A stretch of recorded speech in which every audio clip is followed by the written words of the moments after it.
मशहूर बॉलीवुड अभिनेत्री उर्मिला मातोंडकर ने शिवसेना में शामिल होकर उनका दामन थाम लिया है।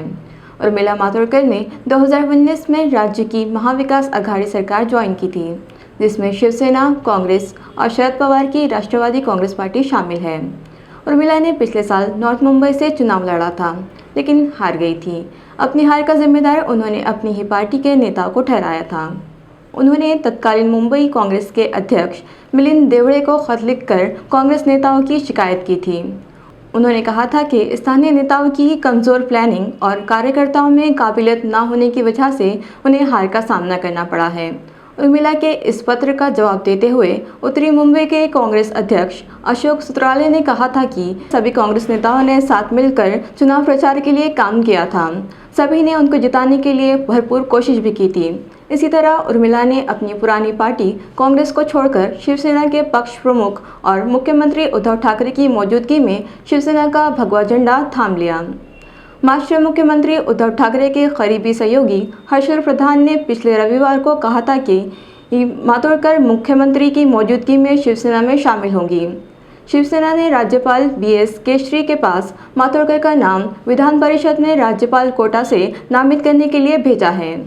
इसके अलावा कोटा के महाविकास अघाड़ी में 11 और नाम भेजे गए हैं। हालांकि राज्यपाल ने अभी इन 12 नामों को मंजूरी नहीं दी है। हाल ही में कंगना रनौत के मुंबई की तुलना पाकिस्तान के अतिरिक्त कश्मीर के बयान पर उर्मिला ने उन्हें क्रिटिसाइज किया था। तब से उर्मिला मातोंडकर शिवसेना के रुझान के बारे में राजनीतिक गलियारों में काफ़ी चर्चा में चल रही थी और आज उर्मिला ने शिवसेना में शामिल होकर इन चर्चाओं को ख़त्म कर दिया है। शिवसेना में शामिल होने जा रही उर्मिला मातोंडकर पर उद्धव ठाकरे यूं ही नहीं कर रहे हैं भरोसा, क्योंकि उर्मिला से उन्हें हो सकता है कई सारा फ़ायदा। शिवसेना उर्मिला मातोंडकर में एक ऐसी महिला नेता का रूप दिख रही है जो मराठी, अंग्रेज़ी और हिंदी तीनों भाषाओं में वोटरों तक अपनी ये बात आसानी से पहुंचा सकती है। बॉलीवुड फिल्म अभिनेत्री उर्मिला मातोंडकर अपने राजनीतिक जीवन की दूसरी बार शुरुआत करने जा रही है। पहली चर्चा थी कि उर्मिला सोमवार को शिवसेना ज्वाइन करेंगी, लेकिन संजय राउत ने ट्वीट करके साफ कर दिया कि वो मंगलवार को पार्टी में शामिल होंगी। उर्मिला ने कंगना के बयान पर खुलकर क्रिटिसाइज किया है। उर्मिला ने कंगना को सलाह देते हुए कहा कि पूरा देश ड्रग्स समस्या में जूझ रहा है। क्या कंगना को पता नहीं कि हिमाचल में ड्रग्स कहां से आती है? कंगना को सबसे पहले अपने राज्य से इसकी शुरुआत करनी चाहिए। ये बोलकर उर्मिला ने कंगना पर निशाना साधा। इसी बीच दोनों में काफ़ी बहस भी हुई। ये देखकर शिवसेना पर उर्मिला के हौसले और अंदाज का बड़ा असर पड़ा है। उर्मिला पर पलटवार करते हुए कंगना ने उन्हें सॉफ्ट फोर्न स्टार बताया, जिसकी बॉलीवुड और दूसरे सितारों ने मीडिया पर काफ़ी चर्चा भी चली। उर्मिला ने जवाबी ट्वीट में इन लोगों को भारत का असली जनता कहते हुए धन्यवाद किया है। उर्मिला और कंगना रनौत के साथ बयानबाजी को लेकर दोनों सोशल मीडिया में काफ़ी चर्चा में रहे। बॉलीवुड और महाराष्ट्र सरकार पर हमला कर रही कंगना के कुछ बयानों पर उर्मिला भड़क भी गई थी।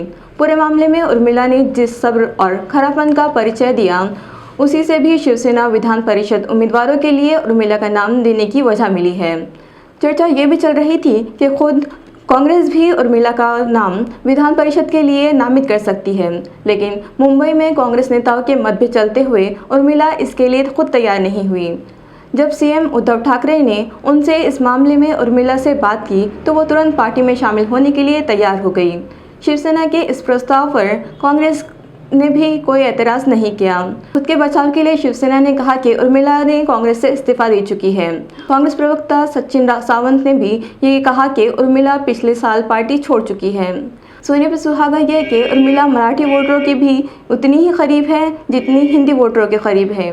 आगे चलकर उर्मिला को पार्टी प्रवक्ता भी बनाया जा सकता है। और गौर करने की बात यह है कि उर्मिला के पति मोहसिन अख्तर मीर कश्मीरी मुस्लिम हैं। इस तरह उर्मिला के रूप में शिवसेना को मुसलमान वोटरों तक पहुंचने की भी राह साफ दिखाई दे रही है। इसी वजह से पिछले कुछ समय से शिवसेना ने कई बार BJP के कट्टर हिंदुत्व से खुद को अलग करने की भी कोशिश की है।